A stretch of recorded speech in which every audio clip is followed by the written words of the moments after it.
స్కూల్కి వెళ్తున్నప్పుడు ఎవడైనా వాళ్ళ అమ్మ చేతిలో దెబ్బలు తింటూ ఉండడం చూసి వీడెంత అదృష్టవంతుడురా, నాకు ఆ అదృష్టం లేదే అని బాధపడేవాడిని. అలాంటిది నాకు ఓ రోజు మా అమ్మ కల్లోకి వచ్చి స్నానం చేయించింది. ఫస్ట్ టైం అమ్మ చేతి స్పర్శ. ఆ ప్రేమ చూసిన నాకు కలైనా పర్వాలేదు, అమ్మ కనిపించిందని ఎగిరి గంతులేశాను. ఆ నెక్స్ట్ డే కూడా అమ్మ కల్లోకి వచ్చింది. అమ్మ నాతోనే ఉంది అనే ఆనందం, అన్నం తినిపించేటప్పుడు ఆ ఆప్యాయత, ఏదో తెలియని ఫీలింగ్ నన్ను ముంచేసినా ఎందుకు అమ్మ వేరు రూపాలు కనిపిస్తుందని ఫీల్ అయ్యాను.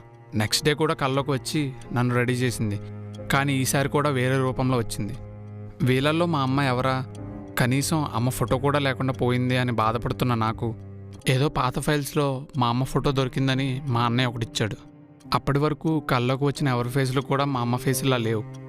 అంతమంది అమ్మల్లా కనిపిస్తున్నారు, కానీ నువ్వెందుకు నీ రూపంతో కనిపించడం లేదమ్మా అని ఏడ్చేవాడిని. అలా బాధపడుతున్న నాకు ఒకరోజు మళ్ళీ మా అమ్మ కల్లోకి వచ్చింది. మా అమ్మ రూపంలో కాకపోయినా మా అమ్మ అయితే ఏ మాట చెప్పాలనుకుంటుందో ఆ మాటే చెప్పింది. ఎందుకురా నేను ఇలాగే కనిపించాలనుకుంటావు? నీ చుట్టూ ఉండే ప్రతి అమ్మ నీ అమ్మ అనుకో. ఇంతమంది అమ్మలు నీకు తోడుగా ఉన్నారనుకో, ఇంకా నీకు బాధ ఉండదు. ఆ ఒక్క మాట నా లైఫ్లో మళ్ళీ వెలుగు నింపింది. అమ్మ కనిపించలేదని నాకు ఇంకెప్పుడు బాధ అనిపించలేదు, కానీ నేను లవ్ చేయడం మొదలుపెట్టిన తర్వాత మళ్ళీ నాలో బాధ మొదలైంది.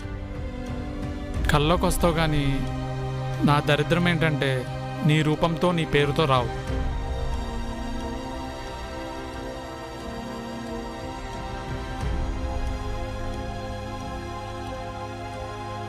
నీకు తెలుసా బాలా, పారాసోమ్నియా అనే స్లీపింగ్ డిసార్డర్ ఉన్న వాళ్ళు పడుకున్నప్పుడు తెలియకుండానే గట్టిగా అరుస్తారు, మాట్లాడతారని. నాకు కూడా అలాంటిది ఏదో డిజార్డర్ ఉంది, కానీ వాళ్ళకి కాదు. నా ఫీలింగ్స్ నా మనసు చెప్తూ ఉంటాయి నేను మాట్లాడేది నా అమ్మతోనే, నా నీతోనే అని. కానీ వేరే రూపం వేరే పేరుతో కనిపిస్తుంటారు.